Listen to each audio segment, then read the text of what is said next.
Hi, it's Ronnik from Ask.Audio, and I'm here with Cenk from Elektron. How you doing, man? I'm great, thank you very much. How are you? Very good. It's coming up towards the end of Superbooth 2017, and I'm actually shocked. It's taken us towards the end to get here, but I think it's because we're saving the best till last. Maybe, yeah, but my face says different to how I feel right now. Okay. Yeah. Well, the one good thing is we've still got the Digitakt here, and Yes. it's intact. Yeah, it's still intact, yeah. Kicking, yeah. Intact. Okay, great. It is a digital 8-voice drum machine. Yes, right? it's And it's a sampler. Well, I mean, yeah, it's a bit confusing to say that. I mean, I think the easiest way that I would like to say it now, and especially after playing for a while, I would rather call it an 8-voice sampler. We call it an 8-voice drum sampler because the sequencer and the parameters are very suited to handle one-shot drum sounds. But however, the more I play with this thing, the more I understand that it really makes sense when I put wavetables, like just a wave, like a sine wave, or sample my favorite keyboards and synthesizer into it and play them chromatic. I have much more fun like that, but this is a personal taste. What's the sample length then for each? In a project, you're limited to 64 megabytes at one time. Okay. So 64 megabytes in mono, it's around 11 minutes. So you have 11 minutes of sampling time to use at one time. So divided by 8, basically. Yeah, Okay. if you want it that way. But however, if you're gonna use it like one shots, I mean, one shot is like a half a second or a quarter of a second. Yeah. You can fit a lot in 11 minutes. Yeah. And then on top of that, you have 1 gigabyte of storage. So 64 megabytes your working RAM, and then you have a 1 gigabyte storage. Oh, cool. That's pretty cool. Yeah. Okay. Can we delve it a into bit, it? I think yes. we've got a few sounds loaded up here. So we have the kick sound here. Some other sounds.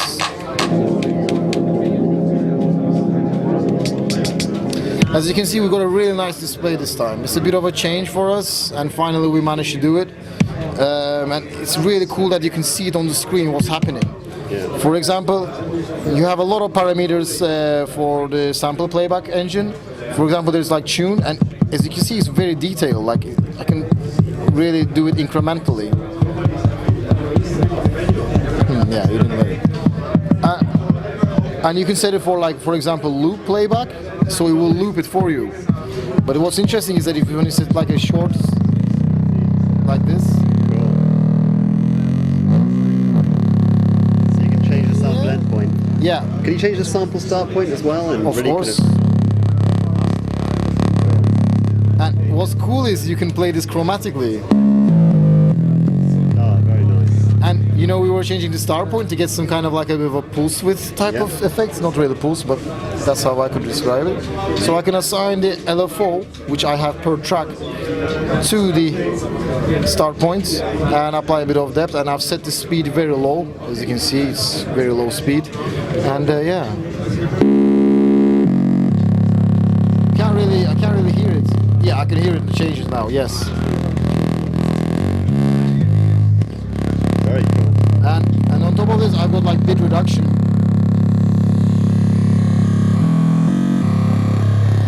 And digital filtering.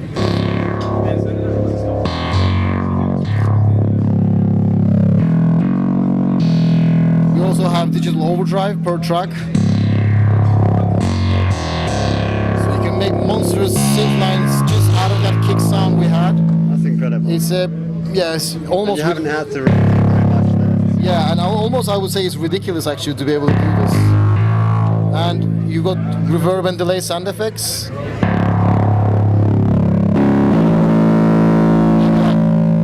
Have attack to the filter envelope. So you can achieve these type of sounds pretty easily.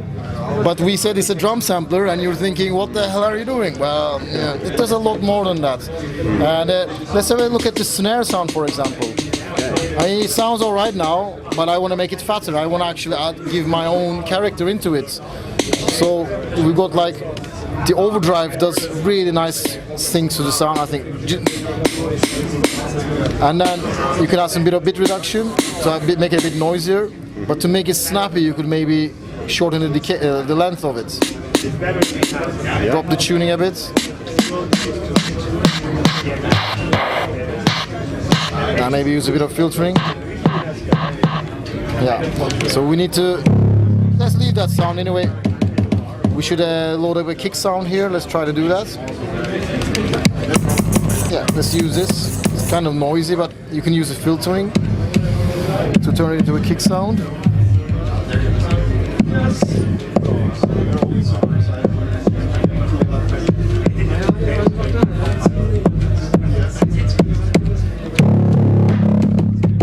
Yeah, and the way that you would sequence this is that we have an Electron Sequencer, so you can put in notes straight away. But let's go to which track are we on?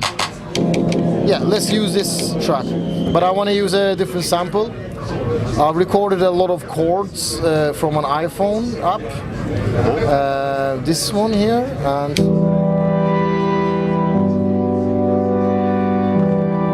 yeah, so it's different chords. What's cool is that you can like put some steps in like this.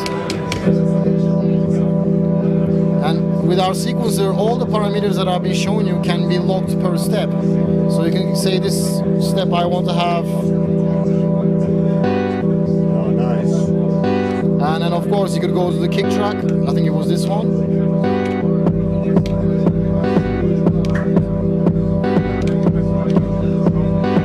Maybe let's go to the hi-hat track and again, another thing, well, it's a sequencer that makes this machine alive. The sound engine is great, but what's really interesting is the sequencer is so attached to the sound design. So I can like hold multiple steps here and then select another sample for this.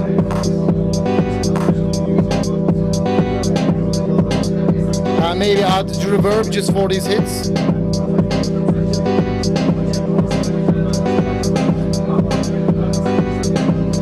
Let's go to the snare track. I don't think the snare suits anymore. Yeah, let's try to change the pitch. Yeah, that's okay. Yep. So I don't want to have the same snare going like this. What I can do is I can assign a different type of sound to it. Yep. Or maybe let's find something else. That stays on the snare track? Yep.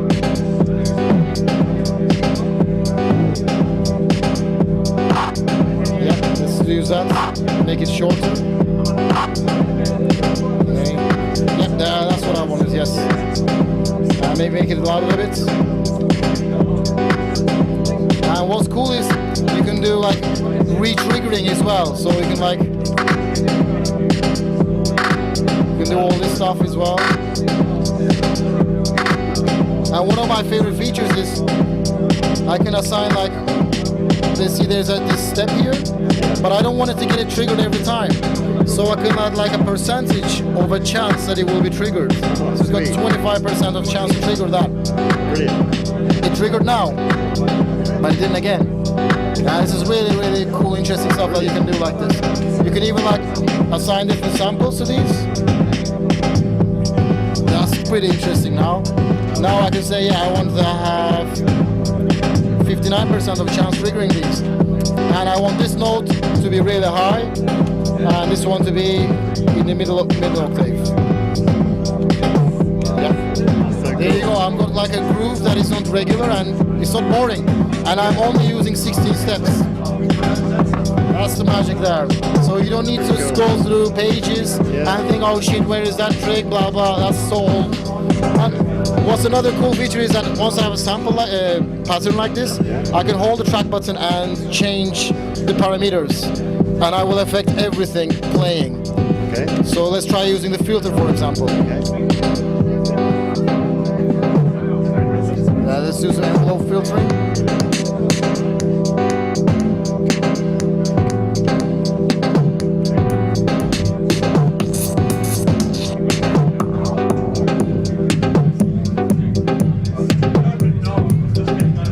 And you want it maybe angrier, so we can add a lot more overdrive.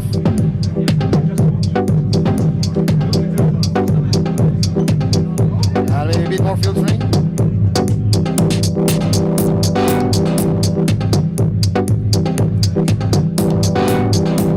And our intention is that you will be able to reload to the back where you were. I cannot show you that right now, but it will be there yeah, we're very close to being able to do that. And you can do crazy stuff like changing the pitch of everything and reversing everything, and maybe adding reverb to everything and delay.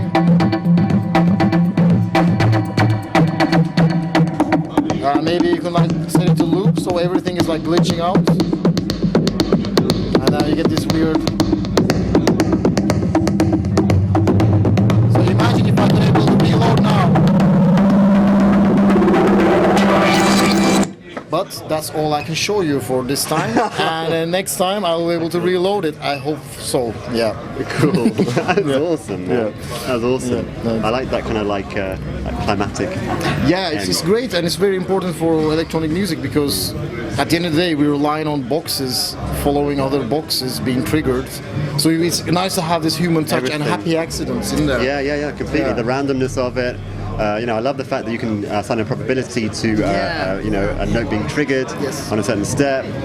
So I don't need to think, oh shit, okay, I need to have 32 steps or 64 steps. Exactly. Just very quick, Chain them instant. together and stuff. It's like, you know, which sequence should I be on and all that stuff. It's like you can just let it kind of happen. Yes, and you can build a track like a full beat just using one track because of the sample assignments. Yeah. And this is what we really wanted to achieve with this machine, is to make it very simple and approachable to anybody.